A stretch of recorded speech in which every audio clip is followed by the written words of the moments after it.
Hello, it is a pleasure to welcome you to News at 7. I am Shola Fumi Oguntuashe.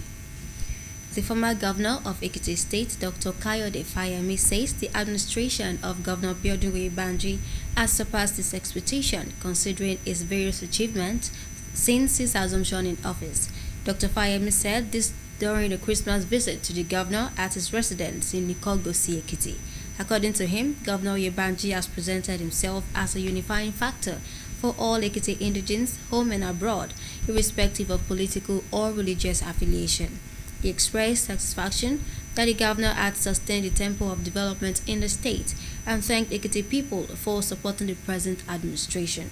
Dr. Fayemi charged Ekiti people to use the festive season to show love to others, particularly those in need. 100%, even more. He has done more than my expectation, and I am very pleased. And I'm sure you can see that Ekiti is different from what you are reading about in other states. Well, first and foremost, thanking the people for their consistent support to Mr. Governor, for the solidarity with his government, and for the love that they've shown him across the board.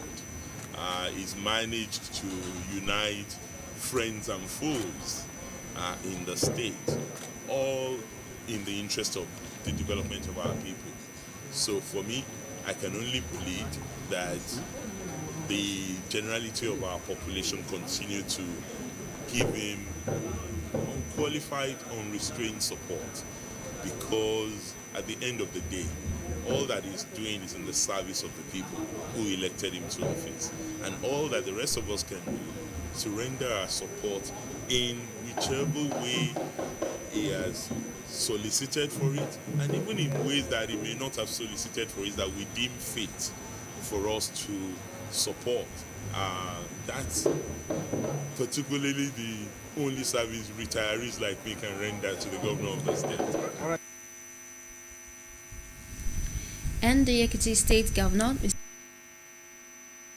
visited Christians in the country and Ekiti in particular for witnessing another Christmas, urging them to put into practice the lesson of love and giving, which is the birth Jesus Christ symbolized. Oyebanji, in a goodwill message signed by Special Advisor on Media Nika Oyebode, said Christmas is a season to demonstrate love for one another through giving, adding that expression of love, generosity, and understanding should extend beyond the season, leading to peaceful coexistence among Nigerians. The governor admonished Nigerians to extend helping hands to one another during this Yuletide and beyond, especially to the less privileged. He reiterated his administration's commitment to promoting peaceful coexistence of adherents of all religions in the state and creating a conducive atmosphere to practice their faiths. The governor urged Ekiti people to be optimistic that 2024 would be a year of prosperity for the country and Nigerians. In the same vein, the Speaker of Ekiti State House of Assembly, Mr. Adeoye Aribasoye, has felicitated the government and people of the state on this year's celebration of the birth of Christ. The Speaker, in a statement by Special Advisor on Media, Babajide Agbeyo, emphasized the significance of the season, which introduced Christ to the world as a savior, reformer, and giver of joy. He advised Ekiti people not to live above their means during the festive season, stressing that prudence and proper planning towards the new year is imperative. Aribasoye echoed the determination of the 7th Assembly under this leadership to continually collaborate with the executive arm to ensure optimal delivery of the dividends of democracy to Ekiti people. He solicited more prayers for Governor Yebanji and the House of Assembly in their quest to meet the yearnings of the people. In a related development, the Chief Medical Director of Ekiti State University Teaching Hospital at Ekiti, Professor Kayode Olabanji, has rejoiced with Christians on this year's celebration. In his goodwill message, the Chief Medical Director said it acknowledged the grace of God for sustainability despite the various challenges in the country. The CMD urged Christians to use the period to pray for the country and Ekiti State for peace to continue to reign. He appreciated the effort of members of staff of the hospital for their sacrifice and dedication to duty at all times. He advised them not to relent in giving their best, as he assured them of the management's commitment to their welfare. The wife of Ekiti State Governor, Dr. Olayemi Abiodun Oyebanji, has distributed bags of rice to women in Ikogosi, Ekiti in the spirit of the season. She said that the gesture was to celebrate with the women of the community and make them feel a sense of belonging. Dr. Abiodun Oyebanji congratulated them for witnessing another festive period, urging them to also extend hands of love to the less privileged in the area. The governor's wife, who emphasized the importance of giving at this festive period, wished the women a prosperous new year. Responding on behalf of the beneficiaries, the regent of Ikogosi, Princess Grace Adepoju, thanked the First Lady for the largesse, praying for the success of her husband in office. More than 400 women benefited from the gesture. A non-governmental organization, Seun Orolu Foundation (SOF), has identified with the elderly and people living with disabilities in Ikere Ekiti by distributing food items and beverages to them.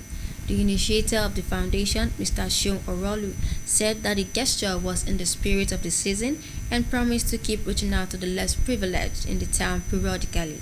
Ike TV reporter Sunday Daramola was at the St. John's African Primary School, Afawo Ikere Ekiti Open Field, the venue of the event. The report.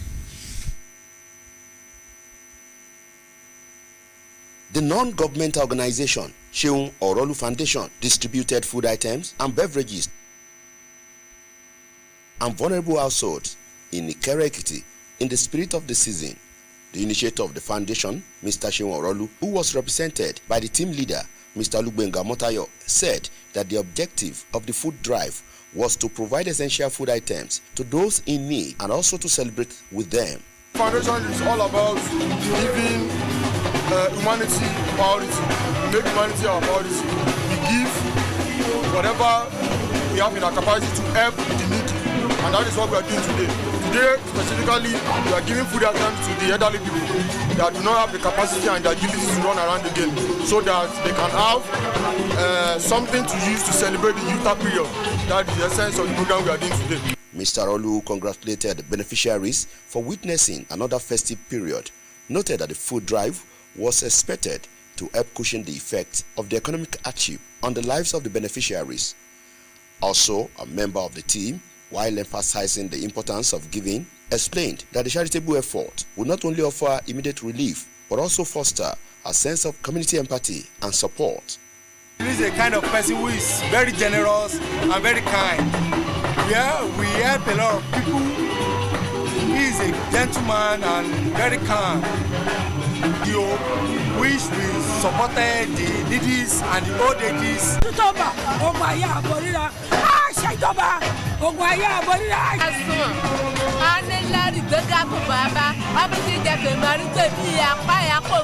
The Seun Orolu Foundation also extended ends of fellowship to people with disabilities at the event.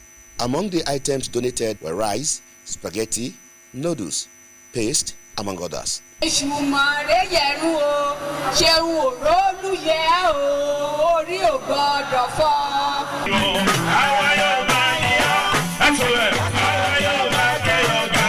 Sunday Daramola reporting. The IA Ekiti community in Ero Local Council Development Area will celebrate its 12th annual day tomorrow. According to the organizing committee chairman, Pastor Fred Alabi, and the secretary, Prince Raphael Adetifa, the ceremony will start by 9 in the morning at the St. John's Anglican Primary School playing ground. The event will feature the launch of 50 million naira endowment fund for development project in IA Oja community. Special guest is a member of the House of Representatives, Mr. Kolawole Akinlayo. The leader of the Senate, Okweyemi Bamidele, says that the National Assembly will pass the 2024 appropriation bill on December 30 to sustain the January-December budget cycle. Senator Bamidele, who is also the chairman of the Southern Senators Forum in the 9th National Assembly, said that the lawmakers would cut short their holidays to ensure the speedy passage of the budget. He promised that the federal government would from next year go after economic saboteurs who are making life difficult for Nigerians. The Governing Council of Rufus Giwa Polytechnic, Owo, Ondo State, has denied the allegation by its workers of the institution that the government owed them 10 months' salaries and allowances. The chairman of the institution's Governing Council, Dr. Olubumi Omoniyi, who denied the allegation in Akure, explained that the council met 13 months of unpaid salary of workers, but ensured that 3 out of the 13 months owed were paid. The council described the allegation as false, saying the present administration did not owe the workers any backlog of salary. Members of staff of the institution had staged a protest, accusing the government of not paying their salaries and allowances running for 10 months. An incident has claimed the lives of 2 individuals suspected to have engaged in illegal fuel bunkering in the Orita J4 pipeline community area of Ogun State. A statement by the State Police Command Public Relations Officer Odutola Omolola said the deceased were trapped in a pit dug for bunkering when it collapsed. One of the deceased has been identified as Super Ashogmo, while the identity of the other remain unknown. The bodies have been deposited at the Ajibandele morgue for identification and post-mortem examination, while further investigation on the cause of the pit collapse was ongoing. You are still tuned to EKTV News at 7. We will now go on a short break. Do stay with us. It's the season to reflect on how far you've come. Get everything done. Workout mix, please. And the endless opportunities that lie ahead. Guys, I'll make my decision and get back to you.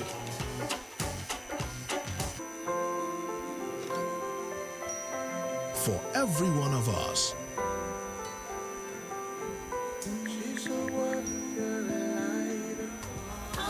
So here's wishing you incredible surprises.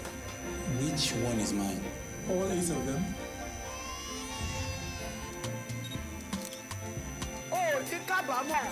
And a prosperous new year, this season and beyond.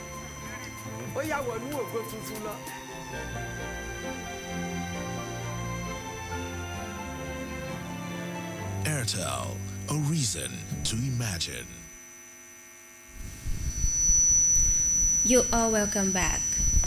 The Police Service Commission has insisted that the ongoing recruitment into the constable cadre of the Nigerian Police Force is free from the registration stage to the last stage, which is a medical examination. The PSC made a clarification following a trending message asking shortlisted candidates to appear for physical screening with 2,000 naira each. A statement issued by the PSC head, Press and Public Relations, Ikechukwu Ani, shared on the Commission's X account, dissociated itself from the said publication, which was misleading. The Commission warned that it will no longer tolerate the meddlesomeness of fraudsters who seem bent on compromising the ongoing recruitment exercise. The board promised to ensure that the outcome of the exercise meets international standards. The Nigeria Air Force said its strikes by its air component of Operation Delta Safe on December 23, 2023 destroyed 6 illegal oil refining sites in Opu Arubana in the Degema local government area of Rivers State. A statement by its spokesman, Air Commodore Edward Gapquet, said the air offensive was in continuation of efforts to rid the Niger Delta region of activities by oil thieves and oil pipeline vandals. He called on them not to rest until criminal activities are reduced to the barest minimum, adding that illegal sites were sighted clustered within a radius of about 80 meters at a location about 6 nautical miles south of Opu Arabana. The National Drugs Law Enforcement Agency (NDLEA) Kaduna State Command has reported the seizure of over 1 million kilograms of illicit substances in December. This is contained in a statement by the agency's press officer, Shuaibu Omale. Omale stated that the 6 illicit drugs comprised cocaine, heroin, cannabis, tramadol, methamphetamine, and various other psychotropic substances. The spokesperson mentioned that the command had apprehended 103 suspects encompassing drug traffickers, dealers and users. Sensitization programs throughout the state aimed at educating the people about the effects of illicit drug trafficking. The immediate past Minister of Humanitarian Affairs, Disaster Management and Social Development, Sadiya Umar Farouk, has denied knowing a contractor, James Okwete, who was arrested by the Economic and Financial Crimes Commission (EFCC) for the laundering of 37 billion naira. Umar Farouk, who made the rebuttal in her ex handle, described the allegation of complicity as a malicious attack on her person. A national newspaper had reported the details of an ongoing EFCC probe revealed that 37 billion naira was transferred from the federal government's coffers and sent to 38 different bank accounts under a leadership of the ministry belonging to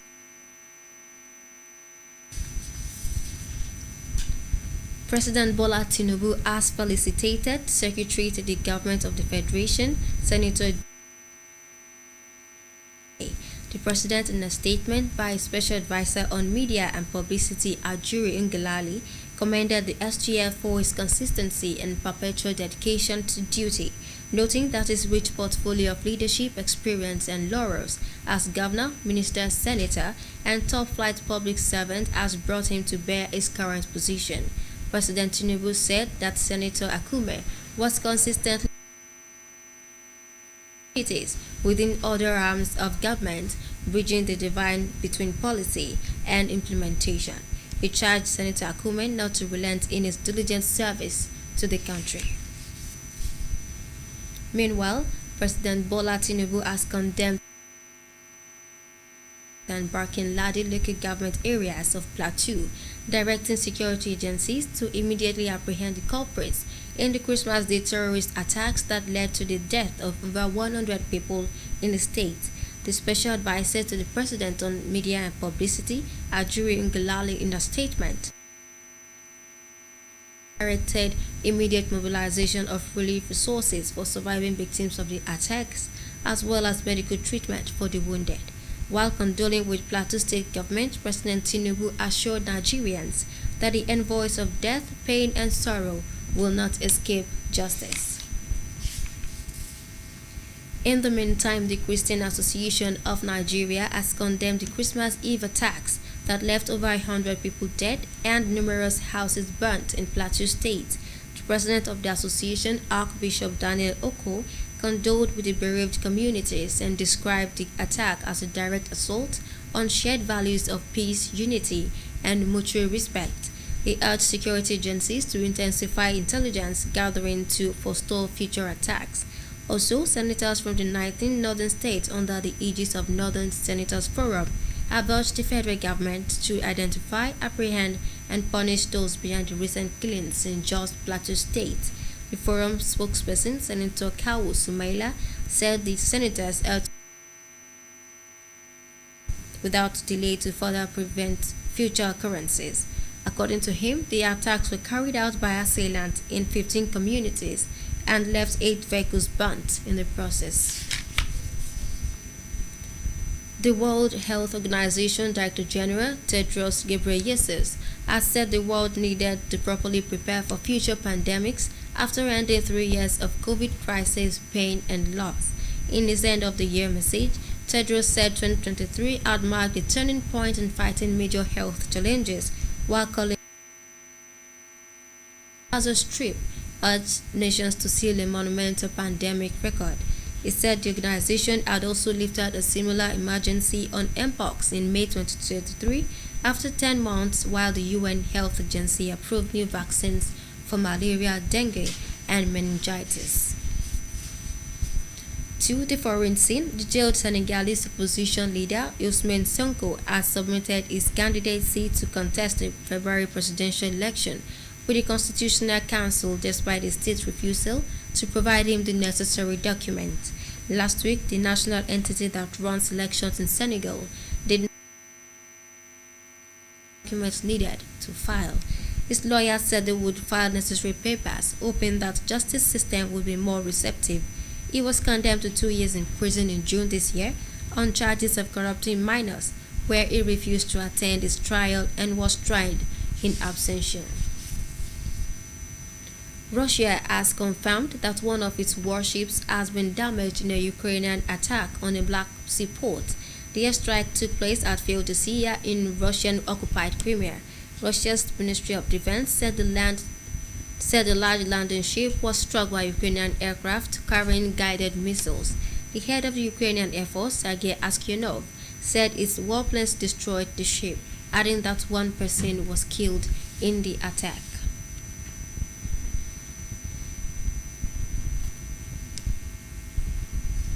And that's the size of our news for the evening. Do stay with us while we bring back to you Yoruba Iroyin ní Lekunrere. Good night.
Ẹ káàbọ̀ sínú ìròyìn lẹ́kùnrẹ́rẹ́ láti iléeṣẹ́ tẹlifíṣàn ìpínlẹ̀ Èkìtì.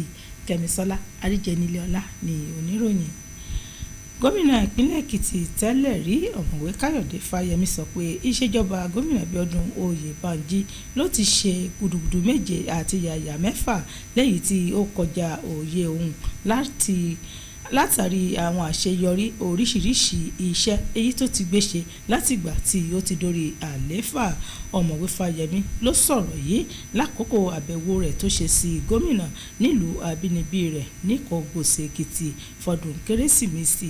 Gẹ́gẹ́ bí ó ti sọ pé gómìnà Oyèbánjí ló fi ara jì gẹ́gẹ́ bí olólùfẹ́ àti ọmọlúàbí èyí tí a bí nínú ọgbà tí kò ṣíṣùyọ ìjọba rẹ̀. Òun ló ti ń ṣe àwọn iṣẹ́ èyí tó kúnjú ìwọ̀n fáwọn ará ìlú tó dúpẹ́ lọ́wọ́ àtìlẹ́yìn èyí tí wọ́n ṣe fún gómìnà lẹ́yìn tó fi lọ́kàn balẹ̀ láti lè ṣiṣẹ́ ìdàgbàsókè tó yẹ ní ìpínlẹ̀ yìí. Bákan náà ló sọ fún àwọn èèyàn ìpínlẹ̀ Èkìtì láti lo àkókò àjọyọ̀ ọdún Kérésì láti fi ìfẹ́ hàn sí àwọn ẹlòmíràn, ní pàtàkì jùlọ àwọn tó wà nípò àìní, kí wọ́n sì tẹ̀síwájú nínú gbígbàdúrà fún ìṣèjọba tó wà lóde yìí.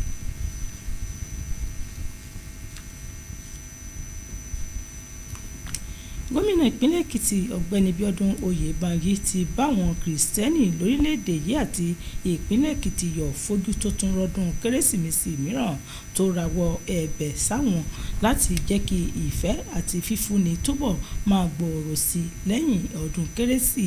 Oyèbánjí nínú ọ̀rọ̀ ìkíni rẹ̀ gba ẹnu olùdámọ̀ràn pàtàkì rẹ̀ lórí ìròyìn Yínká Oyèbọ̀dé sọ pé àkókò Kérésì ló jẹ́ àkókò tó yẹ kí a kó ara wa ní ìjánu, kí a sì gba àlàáfíà láàyè láti lè jẹ́ kí ìfẹ́ máa pọ̀ sí i lórílẹ̀‐èdè yìí. Tó rọ àwọn ọmọ ìpínlẹ̀ Èkìtì láti kọ́ bí wọ́n ṣe ń ní ìfẹ́ àti fífúnni ṣáájú àti lẹ́yìn ọdún Kérésì, kí okùn ìbáṣepọ̀ ìfẹ́ bàá lè túbọ̀ lè dẹ́ndẹ́n sí i, kí wọ́n sì máa fi àdúrà ran ìṣèjọba tó wà lóde lọ́wọ́. Nínú ìròyìn tó farapẹ́ abẹnugan ilé ìgbìmọ̀ asòfin nípínlẹ̀ Èkìtì ọ̀gbẹ́ni Adéoyè Àríbásóyè ti báwọn ìjọba àtàwọn èèyàn ìpínlẹ̀ yìí yọ̀ fojú tó tún rọ́dún bí wọ́n ṣe ń yayọ̀ ọjọ́ ìbí Jésù Kristi. Nínú ọ̀rọ̀ rẹ̀ gba ẹnu olùdámọ̀ràn pàtàkì rẹ̀ lórí ìròyìn Babájídé Àgbéyọ̀ tẹnumọ́ pàtàkì ọdún kérésì bíi èyí tó ṣàfihàn ìwásáyé Jésù bíi olùgbàlà tó wá fún aráyé ní ayọ̀ ìgbàlà, tó rọ àwọn ọmọ ìpínlẹ̀ Èkìtì láti má ṣe kọjá ààyè wọn, tó tẹnumọ́ pé kí wọ́n fi ìlànà bí wọ́n ṣe fẹ́ lo ọdún tó ń bọ̀ sọ́kàn. Àríbásóyè tẹnumọ́ èròǹgbà ilé ìgbìmọ̀ keje lábẹ́ ìdarí rẹ̀ láti rí pé ètò ìṣèjọba rere àti ìgbé ayé rere débà àwọn èèyàn tó wà ní ẹsẹ̀ kùkú, ní bó ṣe rọ àwọn èèyàn láti máa fi àdúrà ran ìjọba tó wà lóde lọ́wọ́. Ọ̀gá àgbà ilé ìwòsàn nílùú Àdó Èkìtì ọ̀jọ̀gbọ́n Káyọ̀dé Ọlábánjí ti báwọn ọmọlẹ́yìn Kristi yọ̀ fún ti àjọyọ̀ ọdún kérésì. Nínú ọ̀rọ̀ ìkíni kọ́dún rẹ̀, ọ̀gá àgbà ilé ìwòsàn ọ̀hún sọ pé oore ọ̀fẹ́ Ọlọ́run tó fún àwọn ọmọ orílẹ̀-èdè yìí, ó rọ àwọn onígbàgbọ́ láti lo àkókò ọdún kérésì láti gbàdúrà fún orílẹ̀-èdè Nàìjíríà àti ìpínlẹ̀ Èkìtì láti lè jẹ́ kí àlàáfíà túbọ̀ máa jọba. Ó gbóríyìn fáwọn òṣìṣẹ́ ilé ìwòsàn náà bí wọ́n ṣe farajì tí wọ́n sì tẹpá mọ́ṣẹ́ wọn, tó rọ̀ wọ́n láti má ṣe fà sẹ́yìn, bó ṣe fi dá àwọn èèyàn wọ̀nyí lójú wípé àwọn olùṣètò ìṣèjọba ilé ìwòsàn náà ni yóò fi ìgbáyégbádùn àwọn òṣìṣẹ́ náà sọ́kàn. Ìyàwó gómìnà ìpínlẹ̀ Èkìtì ọ̀mọ̀wé Ọláyẹmí Abíọ́dún Oyèbánjí ti pín báàgì ìrẹsì fáwọn obìnrin ní Ìkọgòsì Èkìtì gẹ́gẹ́ bí ẹ̀bùn ọdún. Ó sọ pé ètò náà ló ń ṣe láti báwọn obìnrin agbègbè náà yayọ̀ ọdún. Ọ̀mọ̀wé Abíọ́dún Oyèbánjí báwọn obìnrin agbègbè náà dọ̀wọ́ ìdùnnú fojú tó rọ́dún, tó rọ̀ wọ́n láti nawọ́ ìfẹ́ sáwọn tó kù díẹ̀ káàtó fún láwùjọ. Ìyàwó gómìnà tẹnumọ́ pàtàkì ìfifúnni lásìkò kérésì, tó kí wọn kú ọdún tuntun. Nígbà tó fèsì lórúkọ àwọn tó jẹ àǹfààní ètò náà, Adélé ọba nílùú Ìkọgòsì ọmọọba Grace Adépọ̀jù dúpẹ́ lọ́wọ́ ìyàwó gómìnà fún ṣíṣe irúfẹ́ ètò náà. Àjọ kan tí kìí ṣe ti ìjọba nílùú Ìkẹrẹ Èkìtì Ṣeun Òrólú Foundation SOF ti ṣètò ìrìnwó fáwọn arúgbó àti àwọn àkàndá ẹ̀dá nílùú Ìkẹrẹ níbi ó ṣe pèsè oúnjẹ àti ohun mímu fún wọn. Ẹni tó gbètò náà kalẹ̀, ọ̀gbẹ́ni Ṣeun Òrólú sọ pé ètò náà ni wọ́n ṣe lákòókò ọdún yìí láti lè jẹ́ kí ara tu àwọn tó kù díẹ̀ káàtó fún. Akọ̀ròyìn níléeṣẹ́ BSS Sunday Dáramọ́lá wà níbi tí ètò náà ti ṣẹlẹ̀ nílé ìwé alákọ̀ọ́bẹ̀rẹ̀ St John's tó wà lágbègbè Àfàwọ̀ nílùú Ìkẹrẹ Èkìtì. Ẹ jẹ́ ká gbọ́ àbọ̀ láti ẹnu rẹ̀. Àjọ tí kìí ṣe ti ìjọba ọ̀hún Ṣeun Òrólú Foundation ló pín oúnjẹ fún àwọn àgbàlagbà lọ́kùnrin àti lóbìnrin tí iye wọn ju 1000 kan lọ àti fáwọn tó kù díẹ̀ káàtó fún nílùú Ìkẹrẹ Èkìtì. Olùdásílẹ̀ àjọ ọ̀hún ọ̀gbẹ́ni Ṣeun Òrólú tí ẹni tó léwájú ikọ̀ àjọ ọ̀hún ọ̀gbẹ́ni Olúgbénga Mọ́táyọ̀ ṣojú fún sọ wípé èrèdí tí wọ́n fi pín oúnjẹ náà ní láti rí wípé àwọn tó kù díẹ̀ káàtó fún ni wọ́n ṣe ọdún pẹ̀lú ìdùnnú. Àjọ olóṣèlú, àjọ tó jẹ́ pé ó máa ń mú ayé dẹrùn fún àwọn ènìyàn ni, àjọ tó jẹ́ pé ó máa ń ran àwọn tó kù díẹ̀ káàtó fún, ó máa ń ràn wọ́n lọ́wọ́. Èyí tá a ti ń ṣe lénìí òun ni pé àwọn fún àwọn àgbàlagbà àwọn àdúgbò wa, àwọn fún wọn lóúnjẹ nítorí pé àwọn pé bí ìgboro ṣe rí ó fẹ́ ó dápá ó dùn díẹ̀ ká fẹ́ fi gbogbo ẹnu sọ̀rọ̀. Ìdí nìyẹn tí ọ̀gá wa tó fi sọ pé ká fún àwọn àgbàlagbà wa táwọn lágbára àti sákìrì mọ́, ká fún wọn lóúnjẹ kán lè rí nǹkan láti fi ṣe ọdún. Ọ̀gbẹ́ni Òrólú kí àwọn tó jàǹfààní ètò ọ̀hún kú oríire fún bí wọ́n ti ṣe jẹ́ alábàápín nínú ọdún ìbí Jésù, tó yìí sọ pé oúnjẹ tí wọ́n pèsè fún wọn ọ̀hún ni wọ́n nírètí pé yóò kún wọn lọ́wọ́ lákòókò ọdún náà. Ọ̀kan lára àwọn ikọ̀ tó wá pín oúnjẹ ọ̀hún sọ pàtàkì fífúnni, tó sì sọ pé ìgbésẹ̀ náà ni kò wà fún fífún wọn lóúnjẹ nìkan, ṣùgbọ́n tó tún jẹ́ ọ̀nà kan gbòógì láti tún darapọ̀ mọ́ àwọn ènìyàn lágbègbè ọ̀hún láti ṣe àjọ̀dún ọjọ́ ìbí Jésù. ó fi rọ àwọn tó pé àwọn àgbàlagbà àwọn arúgbó tó kù díẹ̀ ká tó tàn lè ṣiṣẹ́ tó pé àtijẹ àtimú ó nira fún wọn lásìkò ọdún Kérésìmesì ó ń wò pé nǹkan yìí pé ó máa dára láti fi ràn wọ́n lọ́wọ́ láti fi pa wọ́n lẹ́rìn ayọ̀ lásìkò ọdún Kérésìmesì la ṣe gbé ètò yìí dìde lásìkò ọdún Kérésìmesì. Aṣojú Ògùgà tìlú Ìkẹ́rẹ́ Èkìtì Ọba Adéjìmí Adú àti díẹ̀ lára àwọn tó jàǹfààní ọ̀hún dúpẹ́ lọ́wọ́ olùdásílẹ̀ àjọ náà. kí mi wí ọ̀sẹ̀ òrò dúpẹ́ wọ́n ti wọnú ìwé ìtàn ní kẹrẹ́ o ẹ lọ́ra nọ́mbà 1 ẹ̀dá kò mú kó lórí ọ̀fẹ́ kó ló fún ọ̀pọ̀ èèyàn. jùjí o lágbára ọlọ́run mo máa dún mi á jùjí mi ò lọ́dún mi á lọ síwájú sí mi inú rẹ̀ á dùn sí. ẹnìmọ̀dún afọ àlejò afọ àìlọ́dún àdìfọ́ àlọ́dún tó bọ̀ ogun ayé àbóríra àṣẹjọba ogun ayé àbóríra. ẹ̀sùn anilẹ́rìí gbẹ́gà kò bàbá ọ́fíìsì jẹ̀kẹ̀ mẹ́rin tó bí apá ẹ̀ kò ń gbẹ.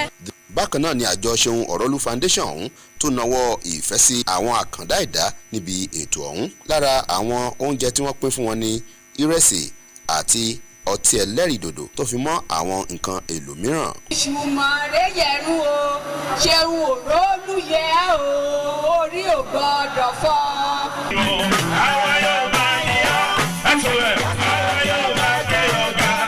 Sunday Daramola ló ń jábọ̀ ròyìn. Ààyè ìjọba ìbílẹ̀ Ààyè Èkìtì níjọba ìbílẹ̀ Ẹ̀rọ yóò ṣe ayẹyẹ oríkádún ọdún 12 wọn lọ́la níbi alága àwọn ìgbìmọ̀ ètò náà Pásítọ̀ Fred Alabi àti akọ̀wé rẹ̀ Ọmọọba Raphael Adétífáṣe sọ pé ayẹyẹ náà ni yóò bẹ̀rẹ̀ ní déédéé agogo 9 òwúrọ̀ ní pápá ìṣeré iléèwé St John's Anglican tí ó wà nílùú Ààyè Èkìtì. Níbi ètò ayẹyẹ ọ̀hún ni wọn yóò ti ṣètò ìkówójọ oní 50 mílíọ̀nù náírà fún àkànṣe iṣẹ́ nílùú Ààyè ọjà Èkìtì. Àlejò pàtàkì níbi ètò ọ̀hún ni ọ̀gbẹ́ni Kọ́láwọlé Akínlọ́yọ̀. Aṣáájú ilé ìgbìmọ̀ asòfin àgbà Sẹ́nitọ̀ Ọ̀pẹ́yẹmí Bámidélé sọ pé ilé ìgbìmọ̀ asòfin yóò bọ̀wọ́ lu àbá ètò ìṣúná ọdún 2024 lọ́gbọ̀njọ́ oṣù kejìlá ọdún yìí láti lè jẹ́ kí ètò bẹ̀rẹ̀ nínú oṣù kìíní. Ní Sẹ́nitọ̀ Bámidélé tó jẹ́ alága fún àwọn ilé tó pọ̀ jù nílé ìgbìmọ̀ 9 nílé asòfin sọ pé àwọn asòfin ni wọn yóò gé ètò ààyè ìsinmi wọn kúrú láti lè jẹ́ kí wọ́n tètè lè ṣohun tó tọ́ lórí ètò ìṣúná ọ̀hún tó ṣèlérí pé ìjọba àpapọ̀ yóò bẹ̀rẹ̀ láti kojú àwọn tó ń ba ètò ọrọ̀ ajé orílẹ̀-èdè yìí jẹ́ láti inú ọdún tó ń bọ̀ láti lè jẹ́ kí ara tu àwọn ọmọ orílẹ̀-èdè Nàìjíríà. Àwọn ìjọba olùṣètò nílé ìwé gíga gbogbonìṣe tìlú Ọ̀wọ̀ ṣe ẹ̀sùn pé ilé ìwé ọ̀hún ni kò jẹ àwọn òṣìṣẹ́ ní owó oṣù mẹ́wàá àtàwọn owó àjẹmọ́nú mìíràn. Alága ìgbìmọ̀ olùṣètò nílé ẹ̀kọ́ náà Olúbùnmi Ọmọnìyí ló ṣe ẹ̀sùn náà nílùú Àkúrẹ́ tó ṣe lálàyé pé àwọn ìgbìmọ̀ ló bá owó oṣù 13 bí owó àjẹ́lẹ̀ èyí tí wọ́n ti jẹ sílẹ̀. Ìgbìmọ̀ ṣe àpèjúwe ẹ̀sùn bíi irọ́ tí wọ́n sọ pé ìjọba tó wà lóde ni kò jẹ owó oṣù kankan ní owó àwọn òṣìṣẹ́ tó wà ní ilé ẹ̀kọ́ náà. Àwọn òṣìṣẹ́ nínú ọgbà ilé ẹ̀kọ́ náà ni wọ́n ti fi ẹ̀hónú wọn hàn lórí bí wọ́n ṣe jẹ owó oṣù wọn tí wọ́n ṣe lálàyé wípé ó ti tó owó oṣù mẹ́wàá àti owó àjẹmọ́nú mìíràn tí ìjọba jẹ àwọn òṣìṣẹ́ tó wà nílé ẹ̀kọ́ náà. Àwọn afurasí méjì tí ó lọ jí epo gbé lágbègbè J4 ní ìpínlẹ̀ Ògùn ló ti gbẹ́mìí mì. Nínú ọ̀rọ̀ láti ẹnu alukoro ọ̀gá ọlọ́pàá Odùtọ́lá Ọmọlọ́lá sọ pé àwọn olùgbé méjì ọ̀hún ni wọ́n fẹ́ jí epo fà láti ọ̀pá epo tó wà lágbègbè ọ̀hún kí ó tó di pé wọ́n bá ikú pàdé. Orúkọ ọ̀kan lára wọn ni Super Àsọgbọ̀n tí wọ́n kò sì mọ orúkọ ìkejì rẹ̀. Ara àwọn olóògbé náà ni wọ́n ti gbé pamọ́ sílé ìgbókùpamọ́sí tó wà ní Ajébándélé fún àyẹ̀wò. Àjọ àwọn ọlọ́pàá ti sọ pé ètò ìgbanisíṣẹ́ tó ń lọ lọ́wọ́ lájọ ọ̀hún àjọ àwọn ọlọ́pàá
Àjọ àwọn ọlọ́pàá ti sọ pé ètò ìgbanisíṣẹ́ tó ń lọ lọ́wọ́ lájọ ọ̀hún ni wọn kò bu ọwọ́ lù níbi tí ìròyìn kan ṣe fi léde pé kí wọ́n wà pẹ̀lú 2,000 fún àyẹ̀wò. Àjọ àwọn ọlọ́pàá ti sọ pé ètò ìgbanisíṣẹ́ tó ń lọ lọ́wọ́ lájọ ọ̀hún ni kò bówó dé rárá láti ìbẹ̀rẹ̀ títí dé òpin níbi ìròyìn kan ṣe fi léde pé kí wọ́n wà pẹ̀lú 2,000 fún àyẹ̀wò. Ọ̀rọ̀ àtẹ̀jáde láti ẹnu alukoro àjọ náà Ikechukwu Ani sọ pé káwọn èèyàn má ṣe tẹ̀lé ìròyìn yìí pé ó jẹ́ irọ́ èyí tí kò sí òótọ́ nínú rẹ̀, tó fi dáwọn èèyàn lójú pé ẹnikẹ́ni kò gbúdọ̀ san owó fún ìgbanisíṣẹ́ kọ̀ọ̀kan rárá, tó fi kún pé òun yóò sapá láti rí i pé ó ń bójútó ètò ìgbanisíṣẹ́ náà bó ti tọ́ àti bí ó ti yẹ. Àjọ tó ń rí ṣètò ìlòkìlò oògùn lórílẹ̀‐èdè yìí NDLEA ní ìpínlẹ̀ Kaduna ti ṣàfihàn ìròyìn ẹ̀sùn tí ó ju mílíọ̀nù gbígbé egbòogi olóró láàrin oṣù 12. Èyí ló wà nínú ọ̀rọ̀ akọ̀ròyìn àgbà àjọ náà Sheib Omale ṣe lálàyé pé àwọn oògùn egbòogi olóró tí wọ́n gbé lọ ló pọ̀ jàǹtìrẹrẹ, lára wọn ni cocaine, heroin, tramadol àtàwọn oògùn egbòogi olóró mìíràn èyí tí ó lè dá èèyàn lọ́pọlọ rú. Agbẹnusọ ọ̀hún mẹ́nubà pé wọ́n ti mú àwọn afurasí tí iye wọn jẹ́ 103. Ó ṣe àfihàn àwọn ètò ìtanijí èyí tí àjọ náà ń ṣe jákèjádò orílẹ̀-èdè yìí láti lè jẹ́ kí àwọn ọmọ orílẹ̀-èdè yìí kẹ́kọ̀ọ́ nípa àwọn ìwà ipá tí ó lè fa ìpalára ní gbígbé egbòogi olóró. Mínísítà fẹ́tò ìgbáyégbádùn ọmọ ènìyàn àti ìdàgbàsókè tẹ́lẹ̀ rí Saheed Umar Farouk ti sẹ́ ẹ̀sùn pé òun kò mọ agbaṣẹ́ṣe James Okwuete èyí tí wọ́n fi páńpẹ́ òfin ọba gbé látọ̀dọ̀ àjọ EFCC ní kíkó owó tíye rẹ̀ jẹ́ 140 bílíọ̀nù náírà jẹ. Umar Farouk sọ pé ẹ̀sùn ọ̀hún ló jẹ́ ìbàlórúkọjẹ́. Ìwé ìròyìn àgbà ilẹ̀ yìí ló fi léde pé àjọ EFCC ló fi àṣírí léde pé bílíọ̀nù 140 ni wọ́n gbé kúrò látinú àpò ìjọba àpapọ̀ lọ sáwọn ẹ̀ka ilé ìfowópamọ́sí èyí tó jẹ́ ti adarí ilé iṣẹ́ èyí tó jẹ́ ti Okwuete. ààrẹ Bọ́lá Tinubu ti ṣèlérí fáwọn ọmọ orílẹ̀-èdè Nàìjíríà pé ìgbà ọ̀tun ń bọ̀. Ọ̀rọ̀ èyí ni ó sọ nínú ọ̀rọ̀ ìkíni kú ọdún rẹ̀, èyí tí ó sọ nínú ọ̀rọ̀ ìkíni kú ọdún Kérésìmesì ní àkókò yìí ni ó bá àwọn ọmọ orílẹ̀-èdè sọ̀rọ̀ pé kí wọ́n fi ọkàn balẹ̀ nínú ìgbẹ́kẹ̀lé ní ilẹ̀ bàbá wọn. Ó sọ pé ìjọba òun yóò tẹ̀síwájú láti rí pé ìṣẹ́ àtòṣì dínkù lórílẹ̀-èdè yìí tó ní òun yóò gbìyànjú láti rí pé òun pèsè àwọn ohun jẹ́ kí ara tù wọ́n lákòókò tètò ọrọ̀ ajé dẹnu kọlẹ̀ lórílẹ̀-èdè yìí. Ààrẹ Bọ́lá Tinubu ti bẹnu àtẹ́lu ìṣẹ̀lẹ̀ àkọlù abàmì èyí tó wáyé lágbègbè ìjọba ìbílẹ̀ Bokos àti Bakin ní ìpínlẹ̀ Plateau tó sì pàṣẹ fáwọn adarí iléeṣẹ́ ẹ̀ṣọ́ aláàbò láti tètè fojú àwọn ọ̀daràn èyí tí ó ṣẹ̀ṣẹ̀ ọ̀hún lọ́jọ́ Kérésìmesì léyìí tí ó ṣokùnfà ikú àwọn èèyàn tó lé ní 100 ní ìpínlẹ̀ náà léde. Olùdámọ̀ràn pàtàkì fáre lórí ètò ìròyìn àti ìpolongo Àjúrí Ìgélélè nínú àtẹ̀jáde kan fìdí rẹ̀ múlẹ̀ pé ààrẹ Tinubu tètè lọ ṣe àjò kí wọ́n sì ṣètọ́jú àwọn èèyàn tí ó farapa nínú ìṣẹ̀lẹ̀ náà ní bó ti sọ pé kí ìjọba ìpínlẹ̀ Plateau tí ó bá wọn kẹ́dùn tí ó sọ fún wọn láti rí i pé wọ́n fi ojú àwọn èèyàn èyí tí ó ṣọṣẹ́ náà léde tí ìjọba orílẹ̀-èdè Nàìjíríà wá fi dáwọn èèyàn ìpínlẹ̀ náà lójú pé àwọn èèyàn ọ̀daràn wọ̀nyí ni wọn yóò ṣe àwárí wọn tí wọn kò sì ní lọ láì jìyà. Ẹgbẹ́ àwọn onígbàgbọ́ lórílẹ̀‐èdè yìí kàn ti bẹnu àtẹ́lu àkọlù tó wáyé lọ́jọ́ àìsùn ọdún tí ọ̀pọ̀ èrò ti kú táwọn ilé sì ti jóná ní ìpínlẹ̀ Plateau. Ààrẹ ẹgbẹ́ ọ̀hún Bishop Daniel ọkọ̀ báwọn èèyàn agbègbè náà kẹ́dùn lórí àkọlù ọ̀hún tó rọ àwọn agbófinró láti máa wà lójúlọ́lá kan fi ṣọ́rí láti lè dẹ́kun irú ìṣẹ̀lẹ̀ bẹ́ẹ̀. Àwọn sẹ́nítọ̀ agbègbè ọ̀hún ti ké sí ìjọba àpapọ̀ láti rí i pé wọ́n ṣiṣẹ́ láti fojú àwọn ọ̀daràn wọ̀nyí tó ṣọṣẹ́ ní ìpínlẹ̀ náà léde. Agbẹnusọ fún ilé ìgbìmọ̀ ọ̀hún Kawu Sumaila sọ pé kí ìjọba tètè ṣe àwọn ohun tó tọ́ láti lè pagidi irúfẹ́ ìṣẹ̀lẹ̀ bẹ́ẹ̀ lọ́jọ́ iwájú. Ọ̀gá àgbà àjọ elétò ìlera lágbàáyé WHO Tedros Ghebreyesus ti sọ pé àjọ àgbáyé ní láti gbáradì fún àrùn èyíkéyìí tó lè jẹyọ lẹ́yìn tí wọ́n ti fòpin sí àjàkálẹ̀ àrùn COVID-19 lọ́dún mẹ́ta sẹ́yìn. Nínú ọ̀rọ̀ ìkíni fún ìparí ọdún rẹ̀, Tedros sọ pé ọdún 2023 ló kojú fún onírúurú àìsàn lágọ̀ọ́ ara tó pe àjọ ọ̀hún láti ṣèpèsè ohun ìrọ̀rùn ìtura fún ilẹ̀ Gaza tó ń kojú irúfẹ́ ìpèníjà bẹ́ẹ̀ lọ́wọ́. Aṣojú ẹgbẹ́ alátakò lórílẹ̀‐èdè Senegal tó wà láwọn Ousmane Sonko ti fi orúkọ àwọn ọmọ ẹgbẹ́ tó fẹ́ díje ṣọwọ́ fúnpò ààrẹ tí ó fẹ́ wáyé nínú oṣù kejì ọdún bí ó tilẹ̀ jẹ́ pé àwọn olùṣètò kò fún ní àwọn ìwé èyí tó yẹ. Lọ́sẹ̀ tó kọjá làwọn tó ń ṣètò náà tako fún wọn ní ìwé èyí tí ó yẹ, ṣùgbọ́n ṣá agbẹjọ́rò rẹ̀ ti sọ pé òun yóò péjọ́ lórí ohun tó ṣẹlẹ̀ náà. Orílẹ̀-èdè Russia ti ṣàfihàn rẹ̀ pé ọ̀kan nínú àwọn ọkọ̀ ojú omi ọmọ ogun rẹ̀ ti bàjẹ́ nínú àkọlù èyí tí ilẹ̀ Ukraine ṣe níbùdó Blackport. Àkọlù náà ló wáyé ní Feodosia ní ìlú Russia níbi tí àwọn símà ń gbé.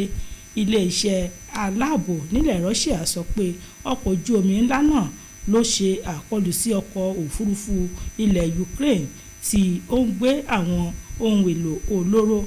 Olórí agbófinró ní Ukraine Sergei Akuyovo sọ pé àwọn ọkọ̀ òfurufú ọ̀hún ló kọlu ọkọ̀ ojú omi tó sì bàjẹ́. Ó fi kún pé ẹnìkan ní ọkọ̀ náà ṣekú pa nínú àkọlù náà. a kò ní rí jù báyìí nínú ìròyìn lẹ́kùnrẹ́rẹ́ fún ti àṣálẹ́ yìí ẹ jẹ́ ká pàdé lọ́la fún ìròyìn mìíràn ó dàárọ̀. Across the bridge, there's no more sorrow. This is announcing the burial ceremony of a matriarch, Mama Rachel Ebun Akinleye Ni Ogumadewa, slept in the Lord on Thursday, 27th of July, 2023, at 91 years. Burial arrangements are as follows: Friday, 5th of January.